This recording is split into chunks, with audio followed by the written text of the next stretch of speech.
Hello everyone, हमारे channel में आपका स्वागत है। तो हमारा आज का टॉपिक है संज्ञा यानी कि नाउन। तो नाउन को ही हम हिंदी में संज्ञा कहते हैं। लेकिन वीडियो स्टार्ट करने से पहले मैं पेरेंट्स को एक छोटा सा सजेशन देना चाहूँगी कि जैसे एक टॉपिक पहले बच्चों को कंप्लीट करवा ले। लाइक पहले आपने नाउन पढ़ाया है ना, तो नाउन पढ़ाया तो साइमल्टेनियसली जैसे आज नाउन पढ़ाया तो आप नेक्स्ट डे बच्चों को संज्ञा पढ़ाएं। इससे क्या होगा कि उनका इंग्लिश का और हिंदी का दोनों का ही टॉपिक्स क्लियर हो जाएगा।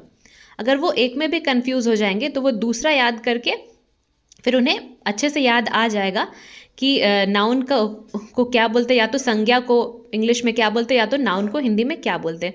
तो इसी तरीके से उन्हें अच्छे से उनके माइंड में वो घुस जाएगा, मतलब उन्हें याद रहेगा लॉन्ग टर्म तक। तो आप इसी तरीके से कर सकते हैं। सारे सब्जेक्ट्स के पहले इंग्लिश टॉपिक्स करवाएं, इंग्लिश टॉपिक एक बार करवाएं, फिर उसके साथ साथ ही हिंदी टॉपिक करवाएं। इस तरीके से आप करवा सकते हैं तो it will become easy for the kids. बच्चों के लिए वो आसान हो जाएगा। तो चलिए अब हम अपनी टॉपिक की तरफ आते हैं। हम आज पढ़ रहे थे संज्ञा। तो नाउन जैसे कि हमने पढ़ा था, noun is the name of a person, place, animal और थिंग। तो इसी को बस हम हिंदी में पढ़ेंगे। तो इसकी परिभाषा देख लेते हैं पहले, यानी कि डेफिनेशन। किसी व्यक्ति यानी इंसान, वस्तु यानी चीज़, स्थान, जगह या प्राणी यानी कि जानवर। जानवर में जीव जंतु दोनों आ सकते हैं, मतलब कि पशु और पक्षी दोनों के नाम को संज्ञा कहते हैं। तो संज्ञा की परिभाषा क्या हो गई? किसी व्यक्ति, वस्तु, स्थान या प्राणी के नाम को संज्ञा कहते हैं। उदाहरण देख लेते हैं, एग्जाम्पल। मोहन ये व्यक्ति का नाम हो गया, कुर्सी ये वस्तु का नाम हो गया, दिल्ली ये हो गया स्थान का नाम, और मोर हो गया प्राणी। जैसे कि मैंने अभी बताया कि प्राणी में पशु पक्षी दोनों ही आ सकते हैं। तो बस सिंपल सा है, बिल्कुल संज्ञा समझना बहुत ही आसान है। तो अब हम इससे जुड़ा एक अभ्यास कर लेते हैं ताकि ये और भी आसान हो जाए बच्चों के लिए समझ। तो यहाँ पे मैंने प्रश्न लिखा है, संज्ञा शब्दों को रेखांकित कीजिए। तो इसे पूरा करेगी माहिरा। Hi guys. माहिरा तुम रेडी हो? यस। तो चलो शुरू करते हैं। पहला वाक्य पढ़ो। शेर जंगल का राजा होता है। तो इसमें हमारा संज्ञा शब्द कौन सा है? शेर। शेर क्यों है? क्योंकि शेर एक जानवर है। करेक्ट। तो शेर एक जानवर यानी कि प्राणी है, तो इसीलिए संज्ञा है। दूसरा वाक्य पढ़ो। हमें अपने देश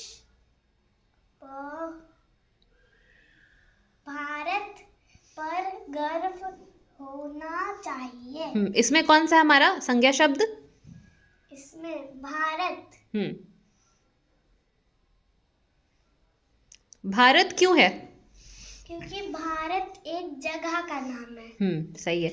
तो भारत हमारा देश है, तो वो एक जगह यानी कि स्थान का नाम है, तो इसीलिए वो संज्ञा शब्द हुआ। तीसरी वाक्य पढ़ो। लुबना मेरी सबसे अच्छी दोस्त है। इसमें कौन है हमारा संज्ञा? लुबना। लुबना क्यों है? क्योंकि लुबना एक लड़की का नाम। सही कहा। तो लुबना एक लड़की का नाम है, यानी कि ये एक व्यक्ति है लुबना, तो इसीलिए संज्ञा हो गया। चौथा वाक्य पढ़ो। यह पुस्तक लाल रंग की है। इसमें कौन है संज्ञा? पुस्तक। पुस्तक क्यों है? क्योंकि पुस्तक एक वस्तु। सही कहा, पुस्तक एक वस्तु है, इसीलिए संज्ञा हो गया। आखिरी पढ़ो, आखिरी वाक्य। मेरे देश का नाम देश लिखा है। मेरे शहर का नाम रांची है। इसमें कौन सा हो गया संज्ञा शब्द? रांची। तो रांची क्यों है? क्योंकि रांची एक जगह का नाम है। तो रांची एक जगह का नाम यानी कि एक स्थान का नाम हो गया। तो बस संज्ञा बहुत ही सिंपल सा है। जो भी टॉपिक है ये बच्चों के लिए समझना बहुत आसान है। तो आई होप कि ये क्लियर हो गया होगा बच्चों के लिए। तो बस आज की वीडियो में इतना ही। अब मिलते हैं बहुत ही जल्द अगली वीडियो में। तब तक के लिए bye bye, take care.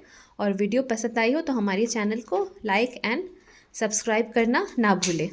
Thank you for watching.